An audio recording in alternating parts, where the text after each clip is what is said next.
Hello, everyone. Welcome to Shenanigans, or welcome back to Shenanigans. Either way, we're so happy to have you. Now, last night was episode 6 of season 19 of Sister Wives, and normally I would just do a little recap of important things that went on in the episode, but this one is going to be a little different, and I'm calling it more of a discussion rather than a recap because not only is there really no new information we got from this episode, especially if you've been following Sister Wives for a while, you already know that Christine and David are already married, but I guess we're getting to see or watch their relationship unfold, which I like to see it, but at the same time, I would prefer to watch something new and wish that they would catch up to the current times that we're in. So, not only that, watching Kody's behavior in this episode, it left me feeling a little bit concerned. Normally, he says things that are just really off the wall and stupid, but the things he was saying to Meri and on his couch interviews really had me left me with a lot of thoughts, and I feel like we should discuss them. So if you're interested, let's get started. So the episode starts with Christmas morning. Once again, the families are all doing their separate thing. It's Cody and Robin and their kids at their house.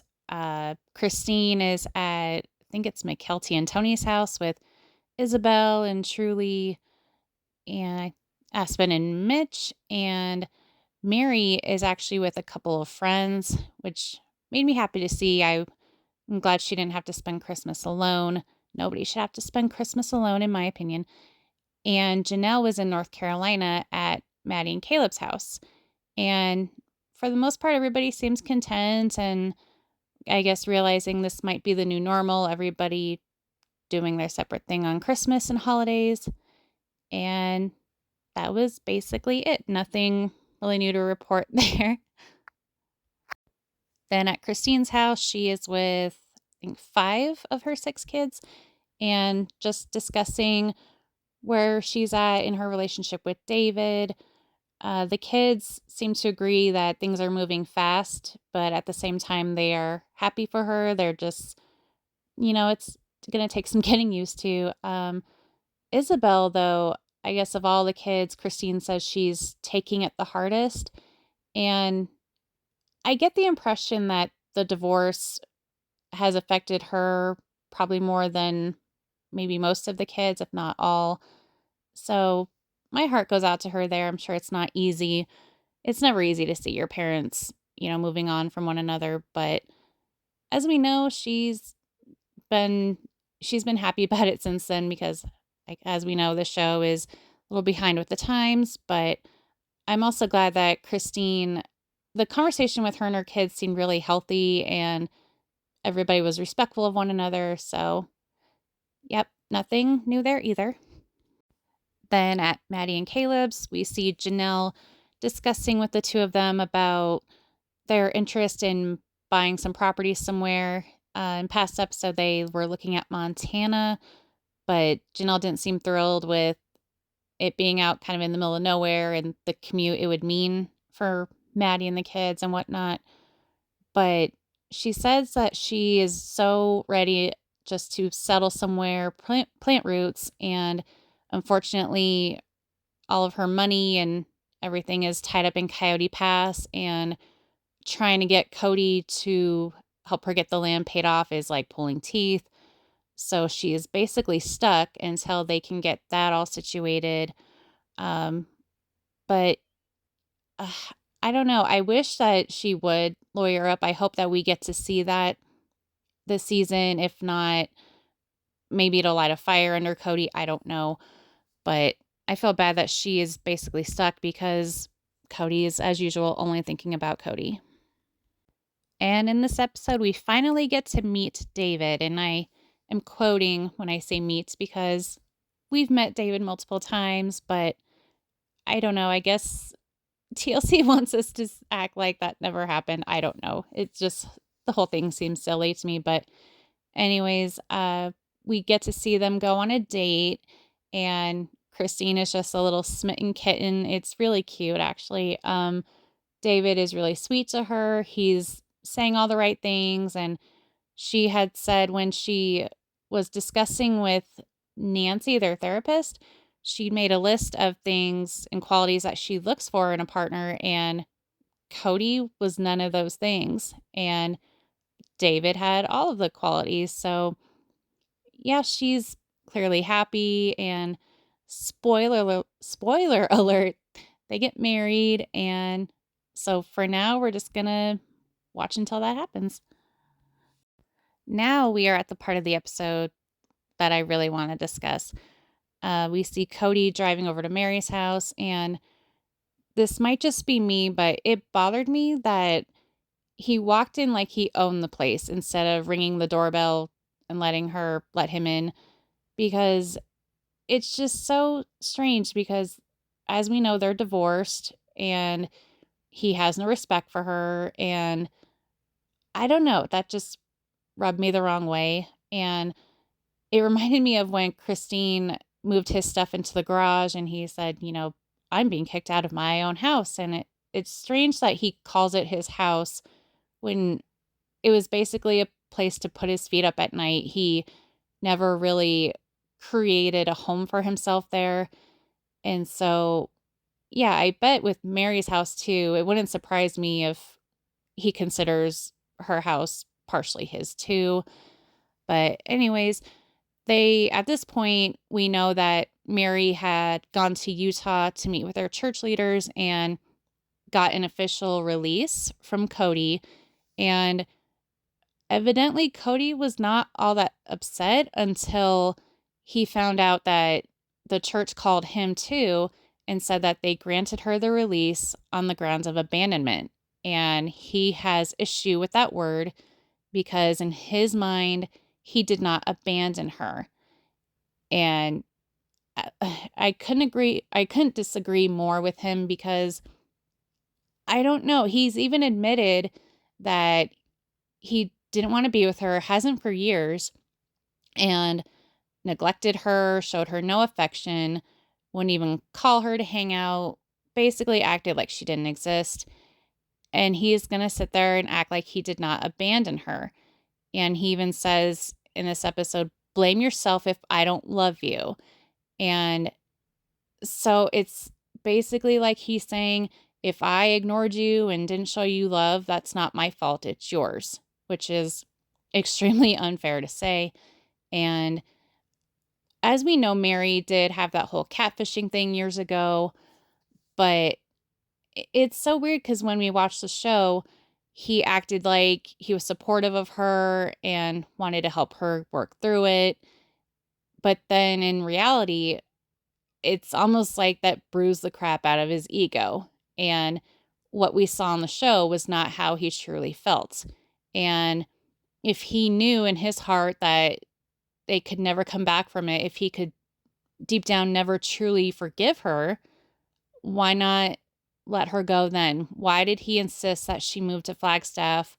Why did he tell her, this is to a new beginning? We'll never know. I mean, there's speculation that it had to do with the show, with money, with his religion, didn't want to upset Robin.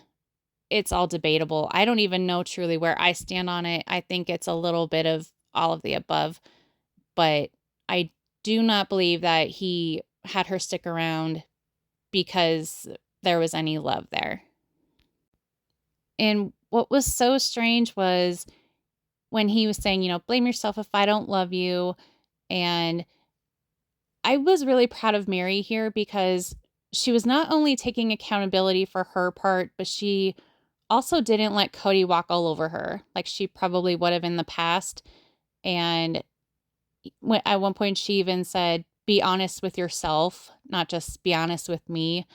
And he was just using the weirdest expressions, like putting his hands together, these weird hand signals, talking about people calling it F and F, one of the words being fight, and saying that doesn't create intimacy. That just creates orgasms, which I could have gone my whole life without hearing Kody say that word. So thanks, Kody, and thanks TLC for putting us through that. But he made it seem like it wasn't until he married Robin that he knew what a normal relationship was like. He just thought it was normal because that's what your friends go through, and you're not seeing, until you're in a normal one, you don't realize you're not in a normal one. Maybe that's polygamy speak because it doesn't make sense otherwise.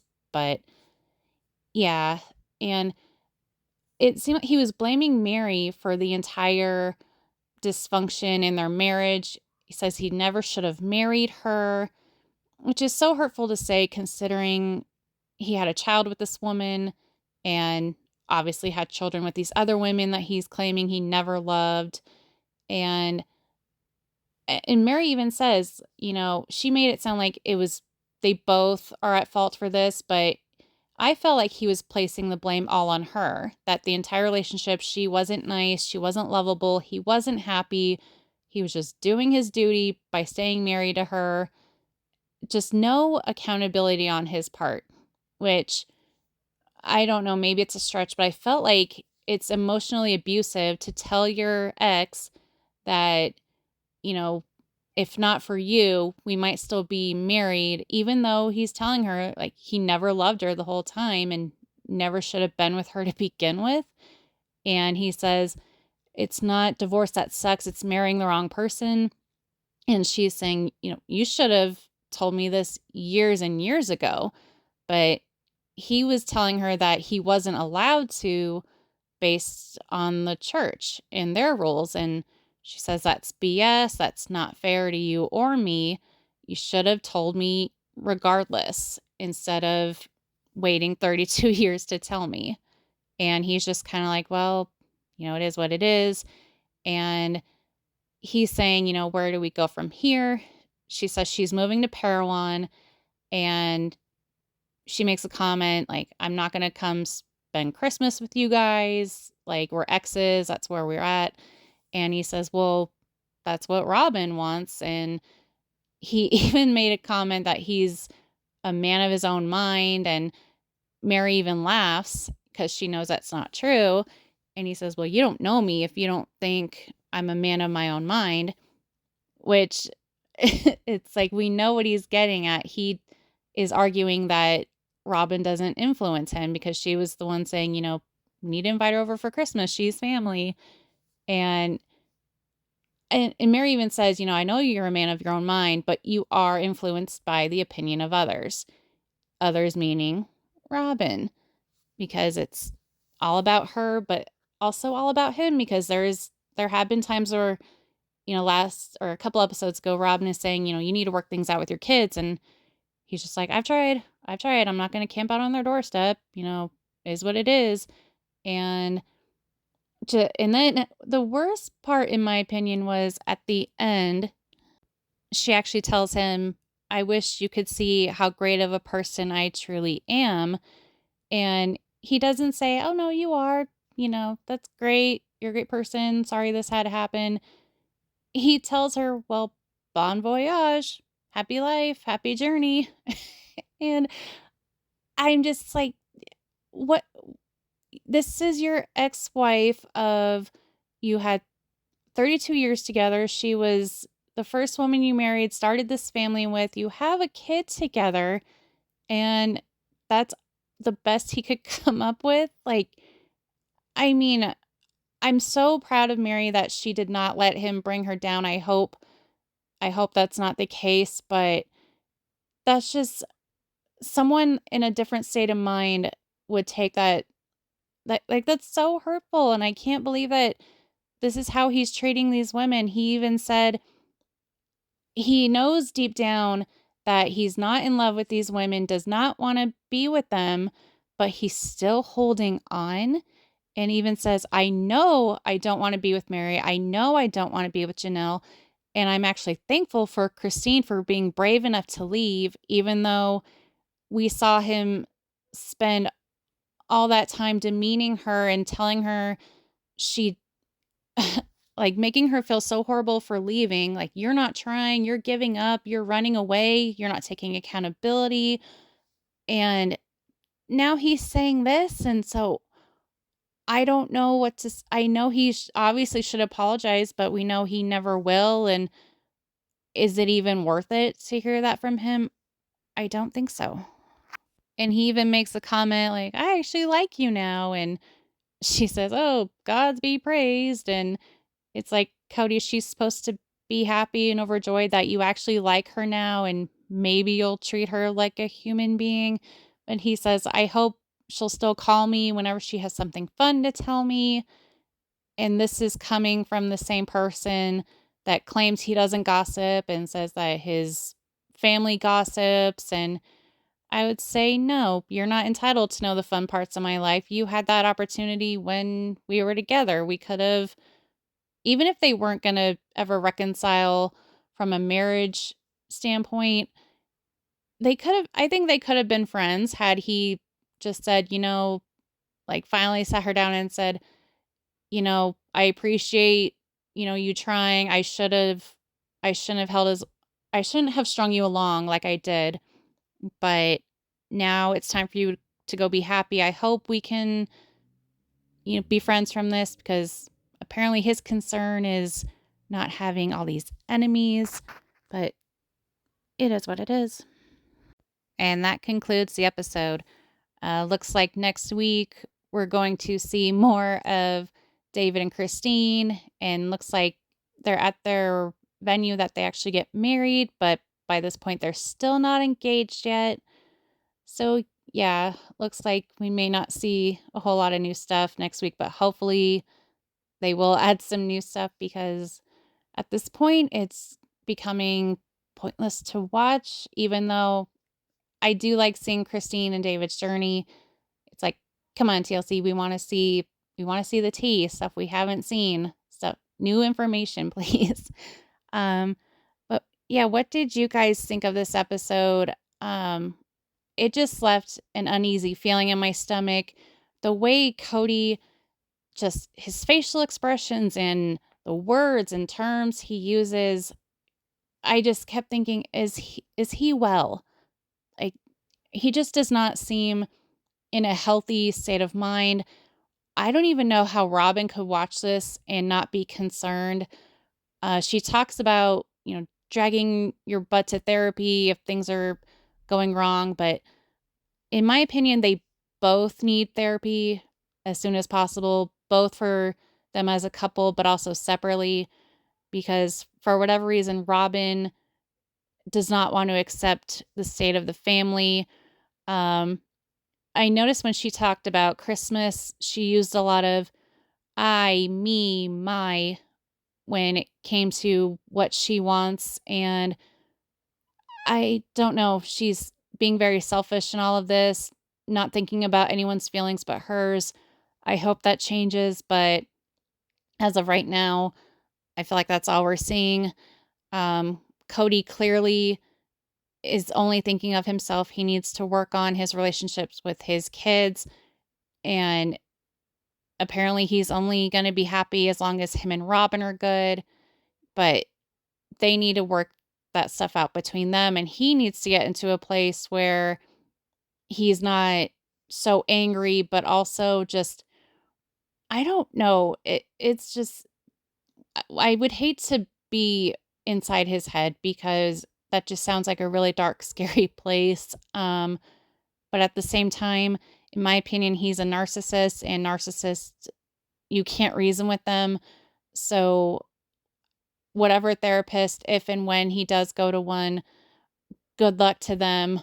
Um, and whenever the tell-alls come up, I like Suki and all, but in my opinion, they need someone more equipped to handle Kody's state of mind, because he doesn't need to be gossiping about the show. He needs some serious therapy, but that is just my opinion.